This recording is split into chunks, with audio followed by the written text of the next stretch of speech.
الرحمن lecture of biology for 9th class. آج ہم پڑھیں گے ملیریا کا مطالعہ، جو کہ بایولوجیکل میتھڈ کی ایک مثال ہے۔ ملیریا کا مطالعہ جو کہ بایولوجیکل میتھڈ کی ایک مثال ہے، یعنی ہم ملیریا کا مطالعہ کریں گے جس سے ہمیں بایولوجیکل میتھڈ کا پتہ چلے گا کہ کس طرح سے ڈفرینٹ سٹیپس جو ہیں وہ بایولوجیکل پرابلم کو سولو کرنے کے لیے انوالو ہوتے ہیں۔ ہمیں یہ تو پتہ ہے کہ ملیریا کی اگر ہم بات کریں تو پاکستان سمیت کئی ممالک میں یہ ایک عام بیماری ہے۔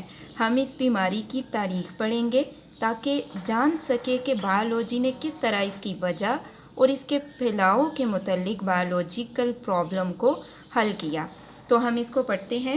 پرانے وقتوں میں تقریباً 2000 سال سے زیادہ پہلے طبیب اس بیماری سے آشنا تو تھے، وہ اس بیماری کے بارے میں جانتے تھے، لیکن وہ اس بیماری کو کیا کہتے تھے کہ یہ بار بار ہونے والی سردی اور بخار کی بیماری ہے۔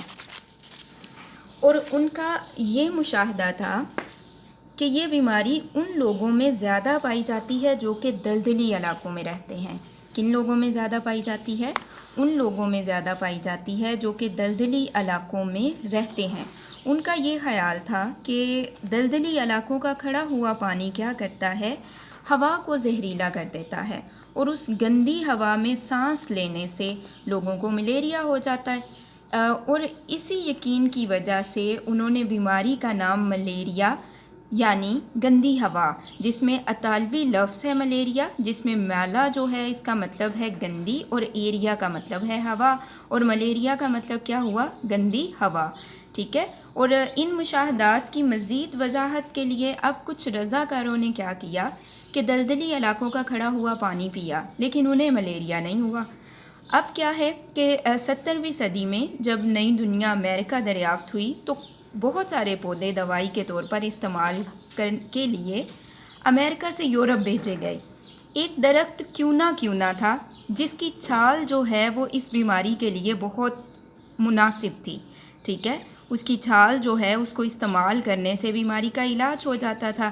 یہ اتنی فائدہ مند تھی کہ بہت جلد ہی یہ ناممکن ہو گیا کہ یورپ میں یہ کافی مقدار میں بھیجی جا سکے۔ اس کا یہ مطلب ہے چونکہ کیونا جو ہے وہ بیماری کے علاج کے لیے بہت اچھی تھی، تو یہ شارٹ ہو گئی، ٹھیک ہے، یہ کم ہو گئی، جس کی وجہ سے کیا ہوا کہ اس کو یورپ میں اس کی جو مقدار ہے وہ پراپر طریقے سے نہیں بھیجی جا سکتی تھی۔ اب کیا ہوا کہ کچھ ڈس آنیسٹ جو تھے تاجر جو تھے، انہوں نے کیا کیا کہ کیونا کی چھال کی جگہ سنکونا کی چھال کو یورپ میں بھیجنا شروع کر دیا۔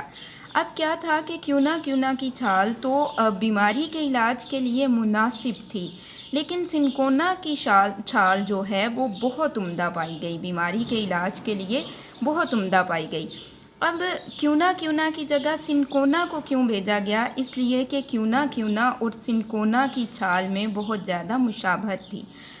اب کیا ہے کہ یہ جو سنکونا کی چھال ہے یہ بیماری میں کیوں مناسب تھی؟ کیونکہ اس کی چھال میں ایک کیمیکل پایا جاتا تھا جسے کیونین کہا جاتا ہے، اور وہ جو کیمیکل کیونین ہے وہ ملیریا کے علاج کے لیے بہت مؤثر تھا۔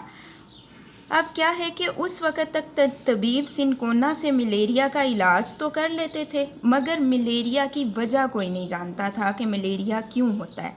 2 سال بعد یہ معلوم ہوا کہ یہ کچھ بیماریاں ایسی ہیں جو چھوٹے جانداروں کی وجہ سے ہوتی ہیں، اور اسی بات پہ انہوں نے یہ بھی یقین کر لیا کہ ملیریا بھی کسی چھوٹے اور مائکرو آرگنزم کی وجہ سے ہوتی ہے، لیکن انہیں ایگزیکٹلی پتہ نہیں تھا کہ یہ بیماری کیوں ہوتی ہے۔ اب 1878 میں فرانس آرمی کے ایک ڈاکٹر لیوران نے ملیریا کی وجہ جاننے کا کام شروع کیا۔ اس نے کیا کیا؟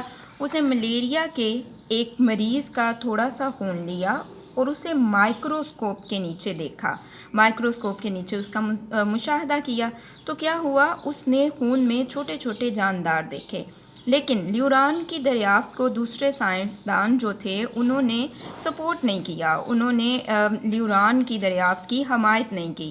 اب کیا ہوا؟ 2 سال بعد ایک اور ڈاکٹر نے ملیریا کے ایک اور مریض کے خون میں ویسی ہی جاندار مخلوق دیکھی۔